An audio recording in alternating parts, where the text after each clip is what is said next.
துரதிருஷ்டவசமாக சில மனித மிருகங்கள் வந்து கடுமையாக தாக்குறதுனால உங்களுடைய மகன் அஜித்குமார் அவர்கள் வந்து மரணம் அடைஞ்சிட்டாங்க. தைரியமாக இருங்கம்மா.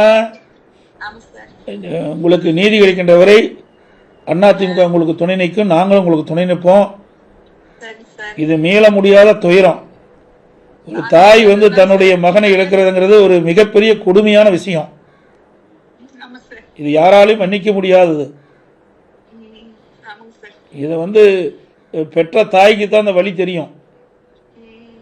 அதனால் வந்து நீங்கள் வந்து மனம் தளராமல் எவ்வளோ ஆறுதல் சொன்னாலும் அது ஈடாகாது. இருந்தாலும் நீங்கள் இருக்கிற குடும்பத்தில் இருக்கிறவங்க மன நிம்மதி இருக்குது, நீங்களும் நிம்மதியாக இருந்தால் தான் அவர்களும் இருப்பாங்க.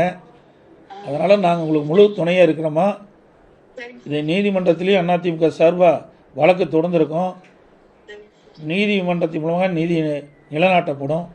உங்களுக்கு நியாயம் கிடைக்குமா. மனம் தளராது இருக்குமா. என்னுடைய ஆழ்ந்த இரங்கலை வருத்தத்தையும் தெரிவிச்சுக்கிறேம்மா. இந்த நிகழ்வு மீள முடியாதது. ஒரு கொடுமையான சம்பவம் நடந்து முடிஞ்சிட்டது. உன்னுடைய அண்ணன் இறப்புக்கு யாரெல்லாம் காரணமோ அவர்கள் தண்டிக்கப்படுகின்ற வரை அதிமுக உங்களுக்கு துணை நிற்கும். நீதிமன்றத்தின் மூலமாக நீதி நிலைநாட்டப்படும். தைரியமாக இருங்கப்பா. உடைய ஆழ்ந்த இரங்கலை வருத்தத்தை நான் தெரிவிச்சுக்கிறேன்.